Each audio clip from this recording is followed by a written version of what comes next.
The movie opens with a woman named Holly pressing on a metal incision in her scalp before turning on an unusual device. Blood begins to flow from her wound as she smiles at herself in the mirror. However, moments later, her smile fades and she begins to cry before eventually turning off the device and wiping away her tears. Sometime later, we see Holly arrive at a hotel with another girl, where they are supposed to work as hostesses for a large party. Her companion then gives her some instructions before they head off to do their work. But moments later, something unexpected happens when Holly suddenly snaps and walks up to a wealthy attorney, brutally stabbing him all over. This causes a commotion among the people, who panic and run away from there to call the police. After the man dies, Holly drops the knife and attempts to shoot herself in the mouth, wishing to die as well. She says, "Pull me out," but begins to shake and hesitates to pull the trigger. Just then, a group of cops arrives and tries to arrest her, but when Holly attempts to shoot at them, they respond with gunfire that instantly kills her.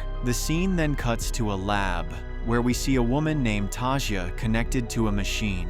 Shockingly, we learn that Holly didn't kill the man herself, as it was Taja who possessed her body. Taja is revealed to be an elite assassin who works for a tech firm that uses brain implant technology to remotely control other people's bodies. She sits on a sofa in a secluded lab and manipulates unwilling hosts to eliminate high-profile targets. Once the mission is complete, Taja returns to her real life by forcing her borrowed body to take its own life. In the meantime, Taja awakens and is disconnected from the machine. She is then subjected to a psychological evaluation by her boss, Girder, who wants to ensure that she has not suffered any damage to her consciousness. During the session, Girder shows Taja some personal items from her childhood, which she must identify. She recognizes a pipe that belonged to her grandfather, although he died before she was born, and it was her father who gave it to her. Then, Girder presents a butterfly encased in a box, and Taja explains that she killed it as a child and later mounted it because she felt regretful. Taja becomes somber and admits that she still regrets her actions to this day. The test goes well, but Taja doesn't tell Girder that she was unable to make Holly end her own life. Girder then excitedly informs her about an upcoming mission, which is very important, but Taja claims she needs some time off to spend with her son and husband. However, it becomes clear that Girder doesn't want Taja to have any personal attachments. She reminds Taja that she and her husband were separated because she feared she was a danger to them. This leaves Taja confused, as she doesn't remember ever having that conversation. Following this, Taja leaves the office and, on the way, rehearses how to talk with her family and how she will react to their responses. She soon arrives home, where she's greeted by her estranged husband, Michael, and their son, Ira. Taja tries her best to connect with them, but it's clear that her job is taking a mental toll on her. When she sees the news coverage of the murder committed by Holly, she becomes visibly disturbed. Ira then excitedly shows her his new toy, but Taja shows little to no emotion in response. That evening, Taja and Michael get intimate, but during this, she begins to have flashbacks of killing the attorney, which disturbingly start to arouse her. Later, Taja finds normal life unbearable and quickly calls her boss, saying she's ready to return to work and no longer needs time off. She then informs Michael that she has to leave because something urgent has come up at work. This confuses him, as he believed she had taken time off to be with the family. He urges her to quit despite not knowing what her job really is. He reminds her that their son needs a present mother and expresses how much he hates the growing distance between them. But Taja ignores his words, her mind already slipping as she begins to see blood flowing from Michael's neck. She then checks on her sleeping son and silently says goodbye before leaving.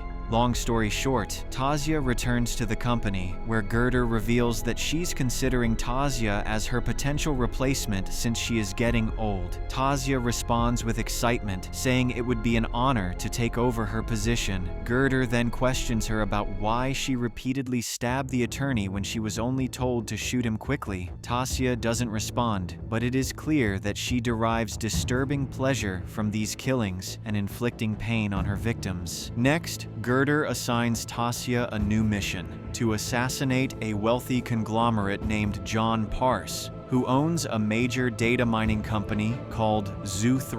It turns out that his stepson, Reed, is the one who hired them for the job. Reed wants to eliminate both John and his daughter, Ava, to take over the company and inherit all the wealth. Girder then reveals that once the mission is complete, they can blackmail Reed and seize control of the company themselves. For this task, Taja will take over the body of Ava's boyfriend, Colin, who works at Zoo as a low-level employee. The plan is to portray Colin as a man who, unable to bear the alleged abuse from John and Ava, eventually snaps and kills both. Over the following days, Taja closely spies on Colin, carefully noting his behaviors, speech, and mannerisms to flawlessly blend in once she takes over his body. When everything is ready, the company abducts Colin and implants Taja's consciousness inside him. She must complete the mission within 3 days, or risk serious brain damage, as the implant degrades and disappears after 3 to 4 days, leaving no trace behind. Furthermore, we discover that Taja must perform a brain recalibration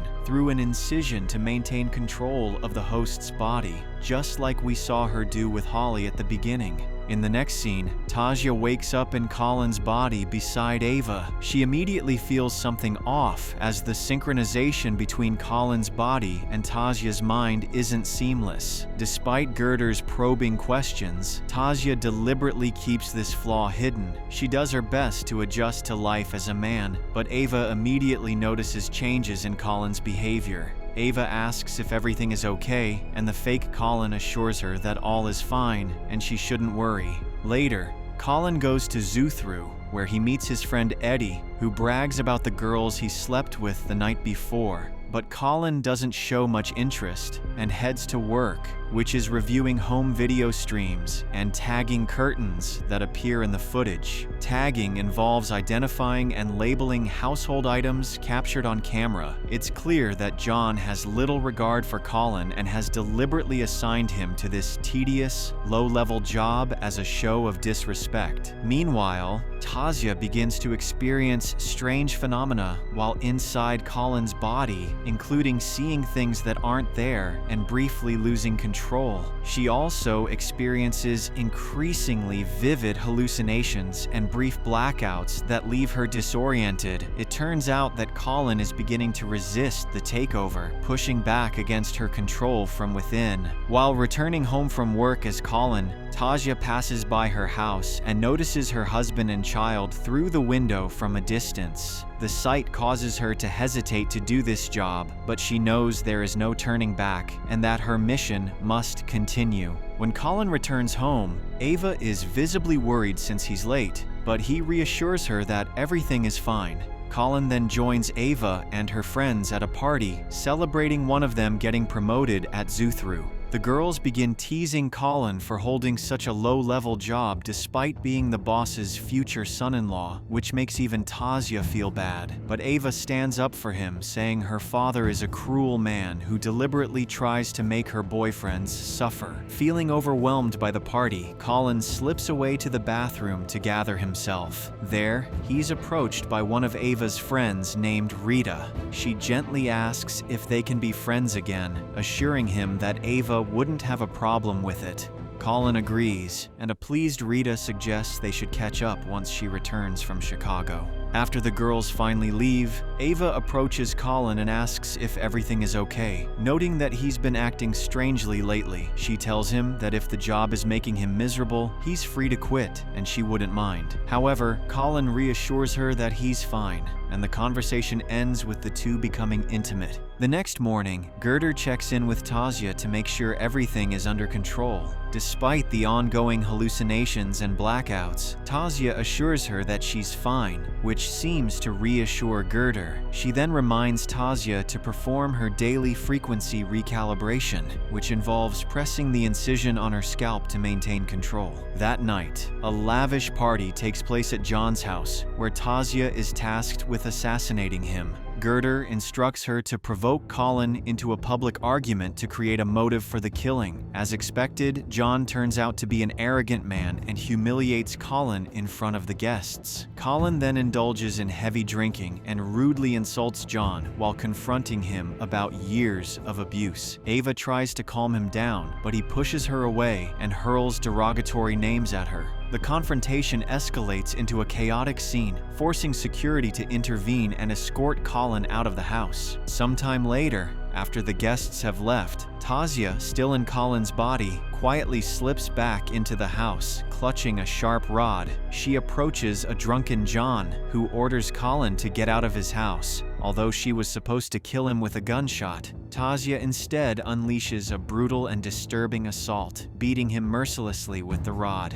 The gruesome attack is witnessed by Ava, plunging the scene into further chaos. The poor girl tries to flee, but Taja quickly shoots her dead. Now, Taja needs to return to her original body by shooting herself and says, "Pull me out." But she fails miserably when she is unable to pull the trigger, just like with Holly's case. To escape before the implant dissolves or her own mind is permanently damaged, Taja grabs a shard of broken glass and tries to stab herself in the head to sever the connection. This damages the brain implant, and the injury causes physical distress in Taja's real body at the lab. She begins to bleed profusely and convulse, but the doctors manage to stabilize her for now. Her consciousness is still trapped within Colin's body, but she has lost control of it. As Taja struggles, Colin's consciousness starts to regain control. Confused and unaware of why he killed his girlfriend and her father, he leaves the house, grabs some fresh clothes, and heads to a public bathroom where he removes the incision from his head. He receives a call and answers it, only to hear Girder's voice on the other end wanting to speak with him. The scared guy immediately throws the phone aside, not understanding what's happening. Because Taja's consciousness is still inside him, Colin begins to experience strange flashes of her memories.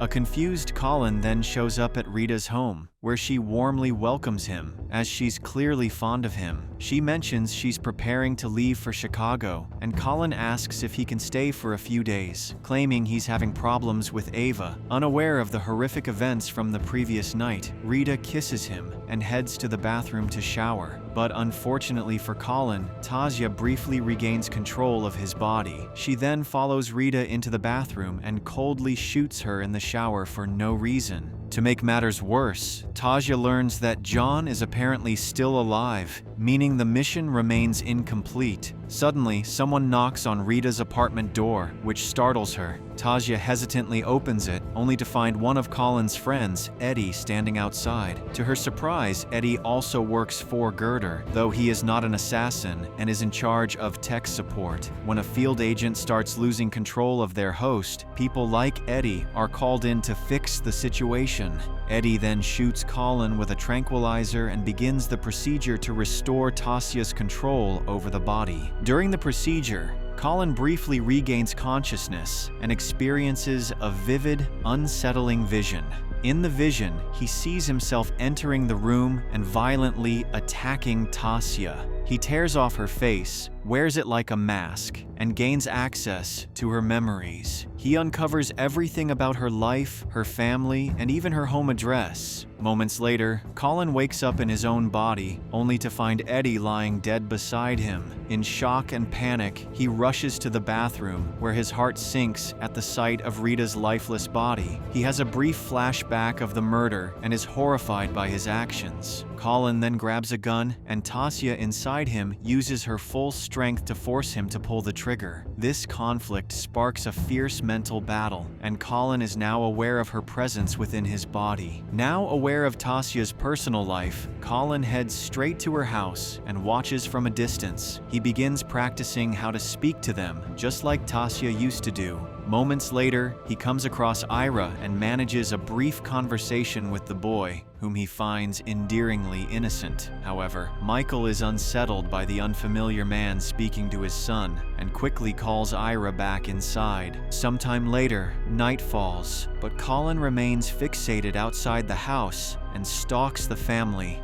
Finally, he summons the courage to approach and rings the doorbell. Michael opens the door, and Colin insists that he needs to see Taja, claiming to be a friend. Sensing something wrong, Michael tells him Taja isn't home and tries to shut the door firmly, but Colin refuses to leave, and he forcefully shoves the door open and attacks Michael. Colin demands to know where Taja is, but Michael insists he doesn't know, as she often travels for work without saying much. As Colin becomes more agitated, Michael begs him to explain what she did to make him so angry. An enraged Colin then shouts for Taja to show herself and threatens to kill her husband. Moments later, Taja appears to him in a vision, and she calmly asks why he's doing this. Colin accuses her of making him commit all those murders, but she coldly tells him it was always him who did the killing. She then admits that she loved her husband once, though she's no longer sure if that love was ever truly hers. Upon hearing her cold response, Colin breaks down and threatens to kill Michael unless Taja fixes everything, but she looks emotionless and tells him to go ahead, claiming Michael was only holding her back. While Colin is caught up in the argument, Michael seizes the opportunity to grab the gun. He attempts to shoot, but Colin grabs a nearby meat cleaver and cuts off Michael's hand. He then brutally ends up stabbing the poor guy multiple times, revealing that it's actually Taja who's in control since she enjoys this kind of bloodshed. After Michael dies, Taja, who is still inside Colin's body, puts the gun in his mouth and says, "Pull me out," but she is unable to pull the trigger. Then, in an unexpected turn of events, Colin is stabbed in the throat by someone who turns out to be the young boy, Ira. Taja doesn't show any mercy and immediately shoots her own son, who looks cold and detached. As they lie in a pool of blood, taking their final breaths, we hear Ira say, "Pull me out," revealing that the boy's body is also possessed by someone else. The scene then cuts to the laboratory, where we see Taja finally waking up in her own body. She looks over and notices Girder also waking up from a possession. It becomes clear that Girder was the one who had been possessing Ira to pull Taja out of Colin's body. Afterward, Girder asks Taja if she needs to take a break, but the latter declines and suggests going straight into the psychological evaluation. During the session, Girder presents her with the same personal items from her childhood. Taja identifies a pipe as belonging to her grandfather, who died before she was born, and claims her father gave it to her. When shown the butterfly, she calmly explains that she killed it as a child and mounted it. However, Taja expresses no regret this time, revealing that she no longer feels guilt for any of her actions, whether it was killing the butterfly, her ex-husband, or even her child. This pleases Girder, as she has achieved her goal of creating an emotionless killing machine with no personal attachments.